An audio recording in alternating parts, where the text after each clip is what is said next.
Welcome back science with Divya. आइए आज थोड़ा खेलते हैं। एक बड़ी टॉय कार ली है, एक छोटी टॉय कार ली है। ये यानी इस बड़ी कार का मास ज़्यादा है, इस छोटी कार का मास कम है। अगर मैं सेम फोर्स लगाऊं तो इन दोनों में से कौन सी जीतेगी? आइए देखते हैं।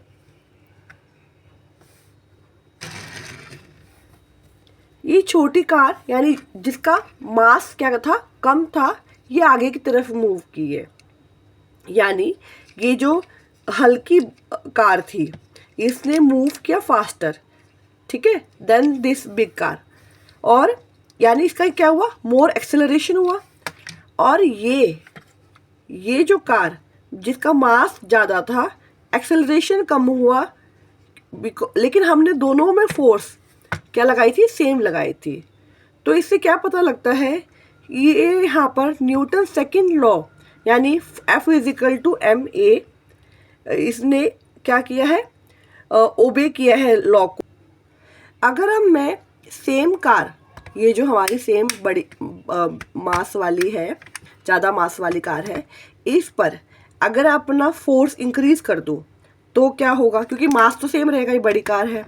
जैसे वहाँ पर जब हमने फोर्स सेम रखी थी तो छोटी कार वो आगे गई थी, लेकिन अब इसी कार के साथ अगर मैं फोर्स बढ़ा दूँ तो क्या होगा, देखिए बड़ी कार आगे चलेगी जब मैंने फोर्स इंक्रीज की।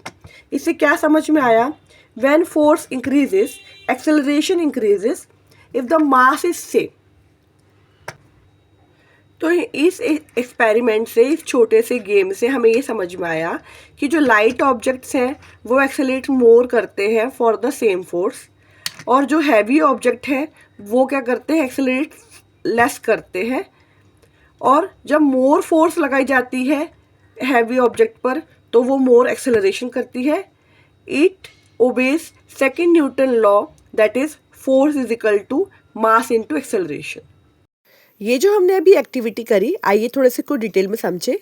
क्लास 9th के एनसीईआरटी में chapter number 8 force and law of motion में Newton second law of motion आपने पढ़ा है। उसके अंदर सबसे पहले एक बार 3 टर्म को समझिए। 3 टर्म यानी स्पीड, वेलोसिटी, एक्सेलरेशन। इसमें क्या डिफरेंस है? स्पीड यानी एक ऑब्जेक्ट कितना फास्ट या कितना स्लो मूव कर रहा है, इररिस्पेक्टिव ऑफ डायरेक्शन, यानी यह डायरेक्शन नहीं बताता। वेलोसिटी में डायरेक्शन बता रहा है और बता रहा है कि इतना डिस्प्लेसमेंट हुआ। It is defined rate of change of displacement, यानी इसने इतना डिस्प्लेसमेंट किया है वहाँ पर। और जो एक्सेलरेशन को अगर डिफाइन करें in the terms of velocity, is a rate at which velocity changes with time. यानी यहाँ पर पहले जो आपकी इनिशियल वेलोसिटी थी और कुछ फाइनल वेलोसिटी है तो उनका डिफरेंस अपॉन में टाइम।